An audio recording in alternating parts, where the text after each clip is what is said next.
Shalom, good evening everyone.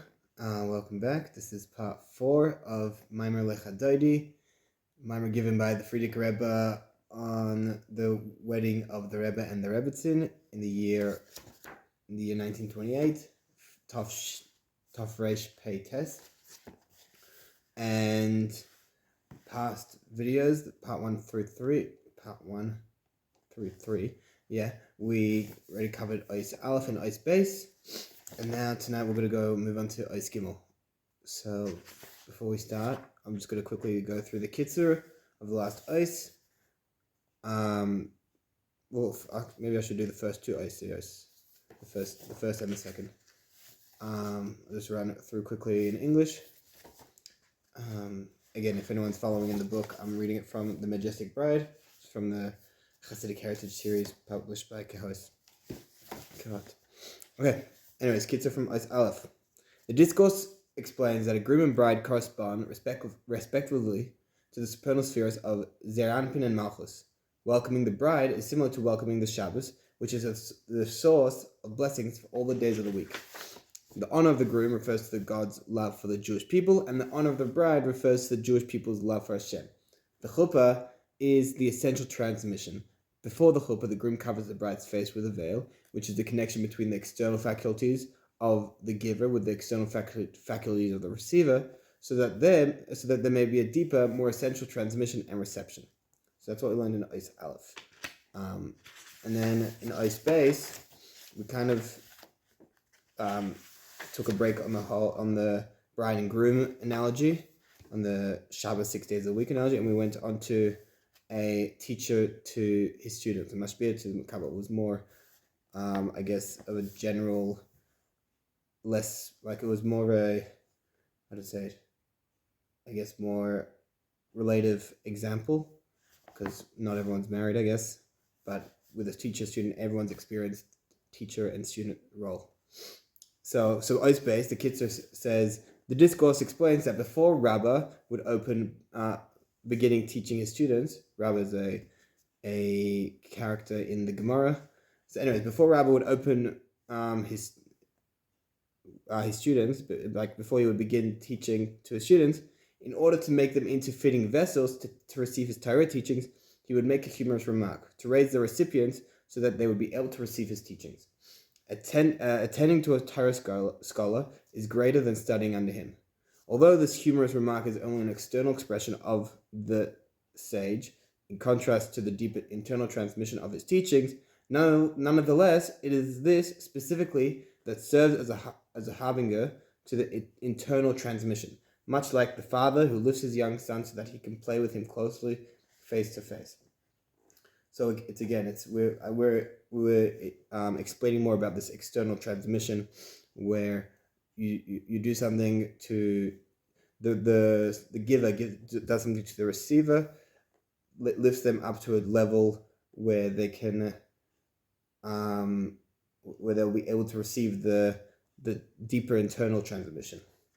So we gave more examples in Ois Base. Now Ois the Gimel is the final Ois. We'll see how long it's not that long. It's about like a few pages. It's a few pages long in this. Maybe we'll finish it tonight. We'll see. We'll see how we go. Anyways, let's go. Page 43, if anyone's following. Zehu dichsiv v'anochi tirgalti le'Ephraim kacham al zeroi oisav Hosea Yud Aleph. And this is the meaning of the verse, I am Ephraim, I sent to Ephraim and took them upon my arms. This is in Hosea, chapter 11. I sent to Ephraim and took them upon my arms. Da'anochi misha anochi baruch hu hishpil pnimios v'tzayna yisbarach b'mitzos gashmios davka b'chidei lahagbiha nishmos Yisrael. The one who is called I am who I am, i.e. Hashem himself, lowered his innermost will specifically into physical mitzvahs. And he did this in order to raise the souls of the Jewish people. Okay. Tihine Adam hu olam katan Man is a microcosm. וכמו שבעולם הרי יש יום ולילה דוויום מאיר ואור כמו שכתוב ויקרא אלוקים לאור יום.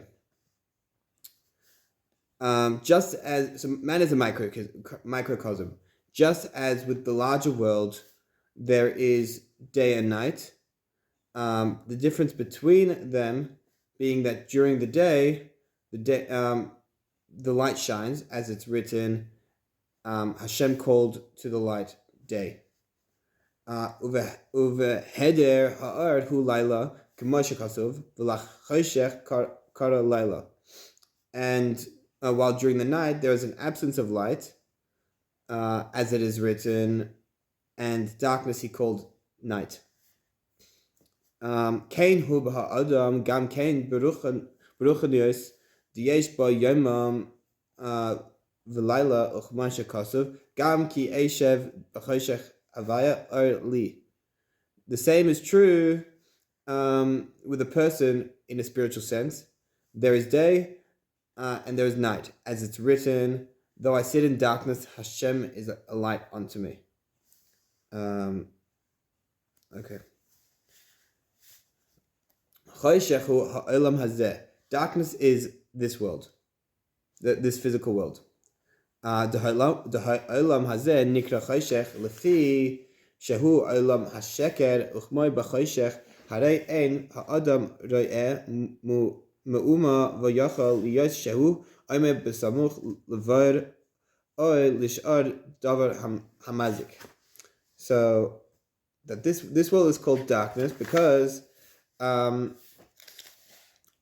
it is a world. It's a world that's with falsehood and deception. And when it is physically dark, when it's dark, one cannot see anything at all. One may be even oblivious to the fact that he is standing at the edge of a deep pit or near some other dangerous thing. The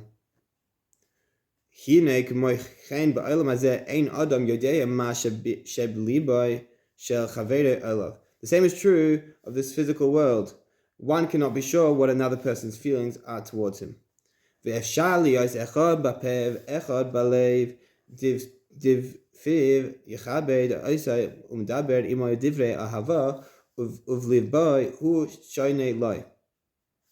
person may express one type of sentiment with his mouth, yet feel completely different in his heart. The person may honor him with his mouth, speaking to him with words of affection, and yet hate him in his heart. So what we're saying is, like, why this world is filled with darkness. It's dark, you can't really see what's going on in the dark.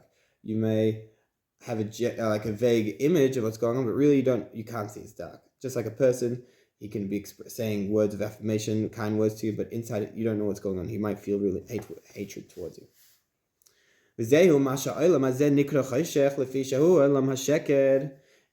this is what this physical world is called darkness, because since it's a world filled with falsehood and deception, that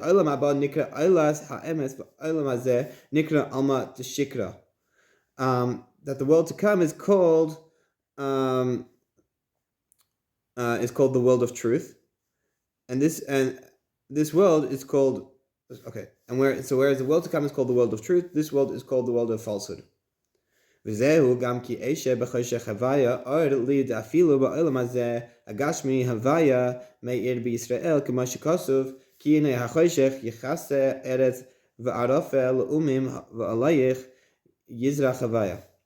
this is also the meaning of the verse, though I sit in darkness, Hashem is a light unto me.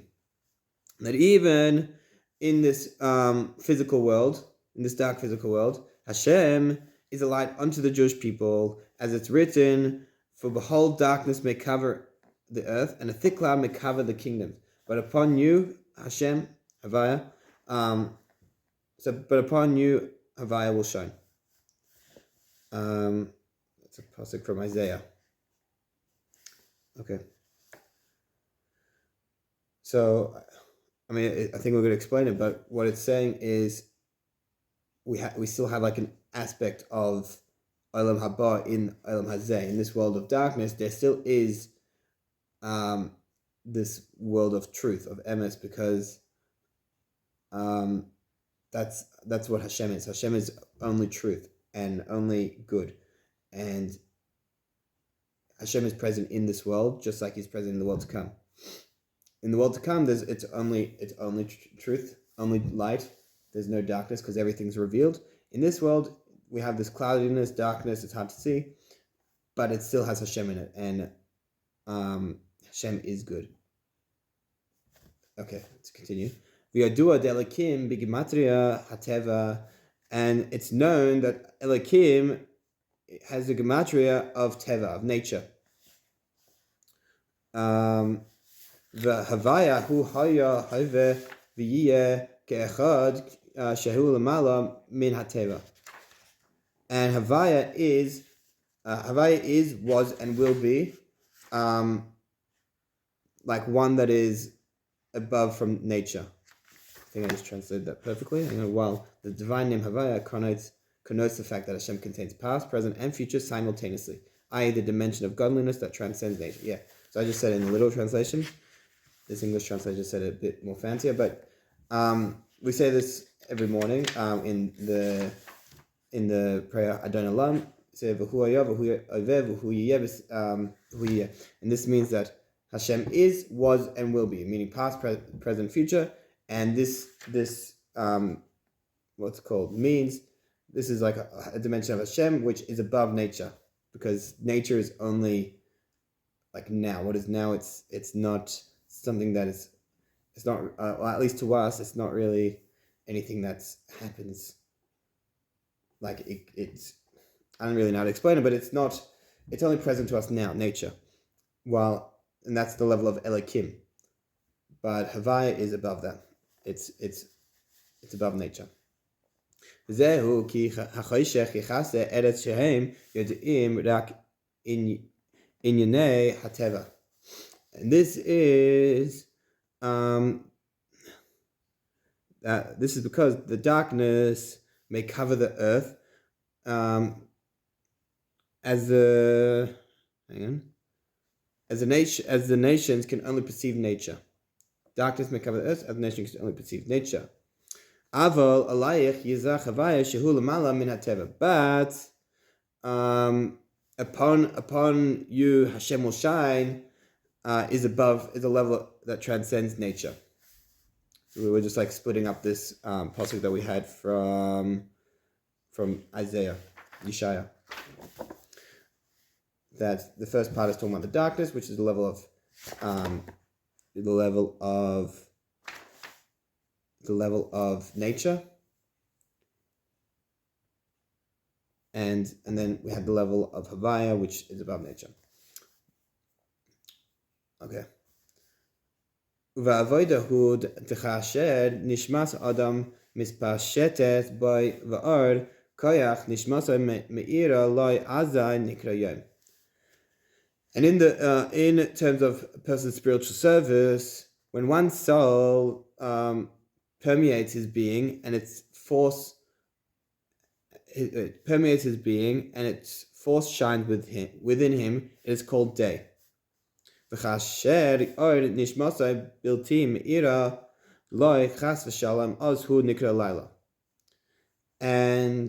when his soul does not shine with him, it is then called night. Like when it does not shine, chas v'shalom. Okay.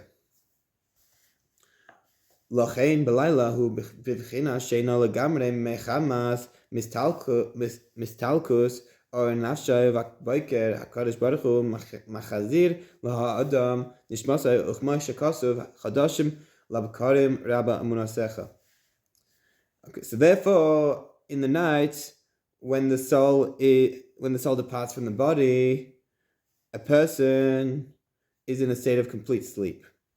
In the morning, Hashem returns his soul, as it is written, they are new every morning, great is your faithfulness. 78 from Lamentations. I think that is, which writing? I can't remember which book. For some reason, these footnotes, they say the English version of the sources. It doesn't say the original, like the Hebrew name of it. Anyway, it doesn't matter. They knew every morning great is your faithfulness. So ach mechama shenisgashem chayus haguf ma'od eino yochel lekabel ha'aras nishmasa bekirba ki im ma'at miz'er. But since the body's life force is exceedingly coarse, a person can only embrace a very minute amount of the soul's radiance. V'zehu asher neshama ba'apoy. This is the hang on.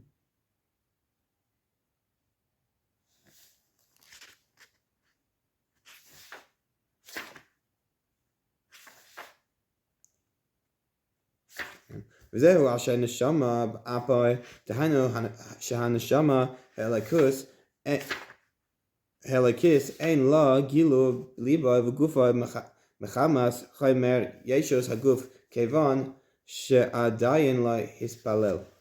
This is the meaning of the phrase, who has a soul in his nostrils. In the morning, before a person prays, the godly soul cannot radiate within his heart and body, since the body is so coarse. This tefillah hu inyan his kashrus. The prayer is the idea of connection. V'koydem hatfila hainu koydem sha'adam miskasher le'lekus al yidei avoda ksiv boy chidlu lachem min ha'adam asher neshama ba'apoy ki v'ameh nechshav hu. So through prayer, one connects with Hashem. Regarding one's status before prayer, i.e. before one connects with Hashem, through his divine service, it is written, withdraw from man who has a soul in his nostril. For with what? With Bameh is he deemed worthy. Hang on. So, Al Tikre Bameh Ela Bama. I say just commented on this verse, do not read Bameh, but Bama. So Bama which means with what? But read it as Bama. So don't read it Bama, read it Bama, and that means a platform. So I guess the phrase is now, withdraw from man who has a soul in his nostrils, from with a platform is he deemed worthy. Okay.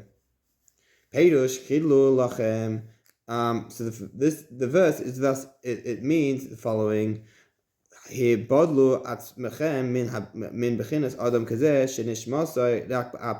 Withdraw from man, separate yourself from a person whose soul lies only in his nostrils. So withdraw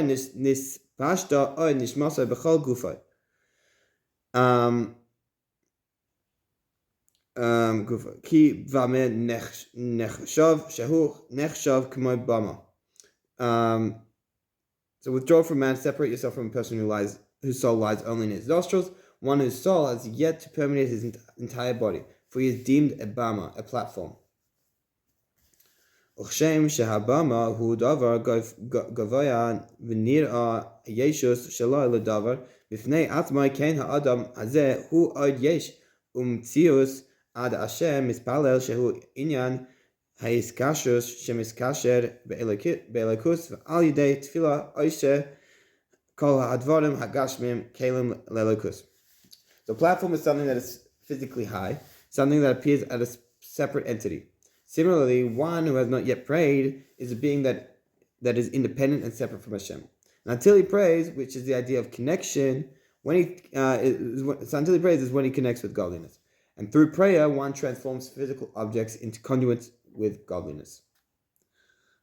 Okay, I just realized that this part of the mind is getting very deep. I'm trying to understand it, and I'm kind of understanding, but I'm wondering also how it's connecting to the original point of the mimer with the whole bride and groom thing. But I think we're going to start explaining that soon. Anyways, we're almost at the end. Just got a few more paragraphs, short paragraphs, and then hopefully we'll understand everything I've just said. Like maybe I should have started this video again with a joke, some humorous remark or casual conversation. ובכדי שיהיה הקירוב פנימי להמשיך האור האלוקי בכל העניינים הגשמיים צריך להיות תחילה הקירוב כללי. Okay, so now in order to for there to be this deep internal connection between Hashem and man, to the extent that one even elicits godliness within all his physical matters, there must first be a more general external connection. Hang on. Okay. ולכן אין עומדין להספלל אלא מתוך כבד ראש ופרש רש"י הכנעה ושפלוס שהוא עניין הקירוב הכללי. This is why our sages say that only with a sense of earnestness may one begin to pray, which Rashi explains as referring to the quality of surrender and humility, for this establishes the initial general connection between man and Hashem. Meaning you have to put a lot of kavanah into your davening. It's not really meant to be, what is it? Kind of, I guess what it's saying is, maybe this footnote says it. Before a person begins praying to Hashem, he must surrender his ego and be humble before whom he stands. So like you're not really davening on the same level as Hashem. Like you're not going to Hashem as if you would go to a friend asking for help, where you're on the same level. But it's kind of like, listen, I've given up my being. I'm your servant Hashem, and I wanna do what you want me to do. Kind of. I think that's what I'm understanding. You're on the level where you are, I guess, asking for help, but asking for help or for the strength, or whatever you're asking Hashem when you daven, to not do what you want to do, but do what Hashem wants you to do. And I guess that could be really, like, I guess what you want to do, really, what your ego is telling you to do, could be the same thing that Hashem wants you to do, but you kind of have to take yourself out of that picture and just it's being subservient to Hashem and just being humble. Yeah. Okay. Last paragraph, and then we'll get to the kitzur, because I guess we got to tie everything in together now. Lecha Dodi likras kala keruv hamashpia el hamakabel, and this is the meaning of come, my beloved, come, my beloved, to meet the bride. It is the giver drawing closer to create an external connection. It is the giver drawing closer to the receiver to create an external connection. So that ultimately the receiver will be ready for the deeper internal connection. So hine al yedei zeh b'nei Shabbos nekabela dechal hayamim misbarchin mehashabbos. But through this internal connection, the giver actually gains from the receiver and says, "Let us welcome the Shabbos, i.e., receive the Shabbos, and all the days will be blessed, are blessed from the Shabbos." V'al derech b'hashpa'as harav v'salmid v'harbei kibalti me'rabosai chulu u'mitalmidai yosem mikulam. And this is much like the relationship between teacher and student, where I have learned much from my teachers, but from my students I have learned more than from all the others. V'chein ksiv eishes chayil ateres bala. Similarly, it is written, an accomplished woman is the crown of her husband. Uchsiv mata isha mata taiv via fiku ratzain me'ashem ataiv b'dar yishadim yivarach b'vanim uvnei vanim oiskim b'torah mitzvahs. Similarly, it is written, an accomplished woman is the crown of her husband, and it is also, sorry, I already read that. It is also written, one who has found a wife has found goodness and has brought forth favor from Hashem, who is good, with a blessing for offspring that are upright and blessed, children and grandchildren who are occupied with Torah and mitzvahs. Amen. Okay, wow. I'll just go like geschmack at the very end. Now I'll just read the kitzur, and I guess I'll try to explain everything in my own words. We'll see. Okay, kitzur. Yiva'er ki zehu inyan ma shehu yisbarach ishbil pnimiyat ratzoinai yisbarach mitzvahs mashiyos. This discourse explains that this is the idea of Hashem lowering his innermost will into physical mitzvahs. Man, ki ha'adam olam katan, va'olam hazeh nikra choshech ki hu alma d'shikra. Man is a microcosm, which is, and in this physical world, it's which is called darkness. It is a world of falsehood.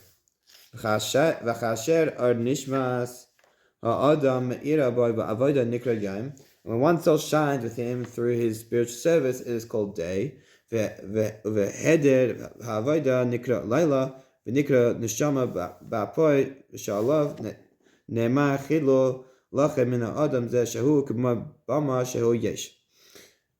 when one has not performed his spiritual service, it is called night, and he is referred to as one whose soul is in his nostril, of whom the verse warns, withdraw from a man such as this, who is like a bama, a platform. Okay. I is a separate, independent being.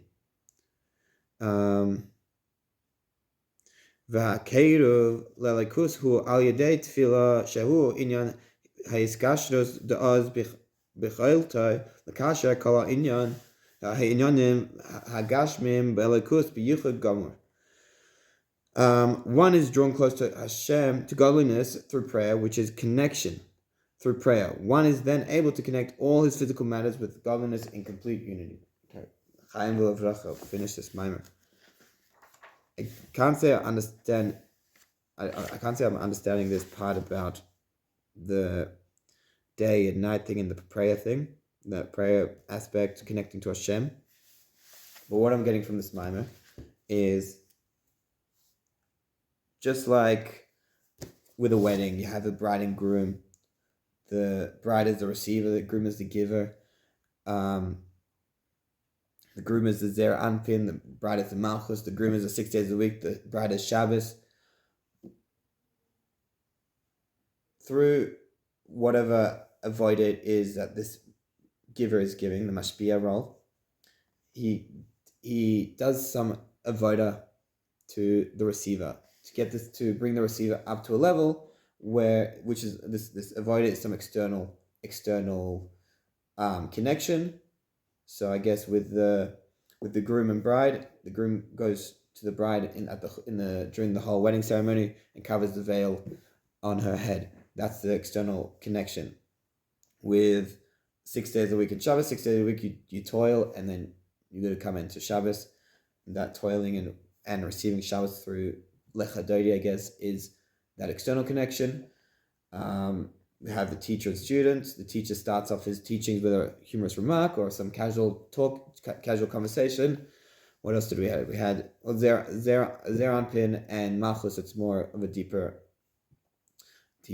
discussion, but it's like all the Hashem's energy travels through Zeranpin before it reaches Malchus. I don't really know what the external connection is in that analogy, but I guess there's something there. And then we also have father and son. The father will like lift up his son so they're on the same level, so they can play and have a deep connection. So that there's this external connection. I guess what we were actually saying towards the end with the davening is, this davening is the external connection with Hashem, I think, because like we wake up from the dark, the dark meaning the cloudiness, blindness. You don't really know what's going on. It's everything is just, I guess, smoke and mirrors. You only see an external. You see how things look on the outside, but you don't really know how things go on the inside. And then through davening, and through all these other external connections I was just talking about with these analogies. You do that avoda, and then after that, you're on the same level. The mashpi and the makabel, they're on the same level, and they're able to form a deeper internal connection. So with the bride and groom, they're able to get married. They're at the chuppah, then they're able to have children, grandchildren, and so on, or teacher and student. Teacher's finally able to relay onto that message from the student. Father's able to play with the son, and so on. But then from that, we have this deeper connection. The receiver that was originally on a lower level is raised up to this level, and through that deep connection becomes a crown for the mashpia. And why is that? It's because it's the source of the blessings. The receiver is the source of the blessings, but it can only give the blessings when they have this whole transmission of connections, external to internal, all that connections. So I guess for 6 days a week in Shabbos, the 6 days a week only become meaningful when we greet Shabbos, Lecha, Dodi, and really experience Shabbos. We have a deep, meaningful connection with the Shabbos day, and it really uplifts the rest of the week and makes the week worth it, and makes next week also worth it. When a father lifts his child up to the same on the same level, same face to face, they're playing, talking. The child, I guess in that situation, it didn't really talk about in here, but I'm just thinking out loud. The child becomes forms this deep connection with the father, and I guess later on in life, I don't know about that stage, but the child grows up and is able to, with that, hold on to that deep connection and help the father out in life, I guess. But we'll stick with the main analogies I was giving with the bride and groom and the teacher, student, the bride and groom. So the bride is brought up to the level of the giver, of the groom, and then gives children, and the woman's known as the foundation of the home. So all those qualities become the blessings for the giver, and I guess it makes everything worth it. So it becomes like the crown on top of the king's head. And like a teacher brings a student onto his level, teaches his teachings, and then the student learns from that and can bring in other information it's gotten from other classes, other sources, and it also just might have a bigger revelation to what the teacher was originally teaching, and is able to teach the teacher in the end. And I guess that's the source of blessings. So that's what we learned from this mimer, and it's a Gishmak mimer, Can't wait to get married and receive all the blessings. Can't wait for Shabbos. And I hope, me being the teacher in this situation, I was able to bring you to a level where you can pour in the blessings into my life, and vice versa. Share all the brachas. All right, have a good night. I don't know what I'll go over next. What's mimer or sicha? I still haven't decided yet, but we'll find out soon what the next series will be about. It'll be Gishmak, just like this one, B'ezrat Hashem. But yeah, all right. Love you all. Good night. L'chaim v'levracha.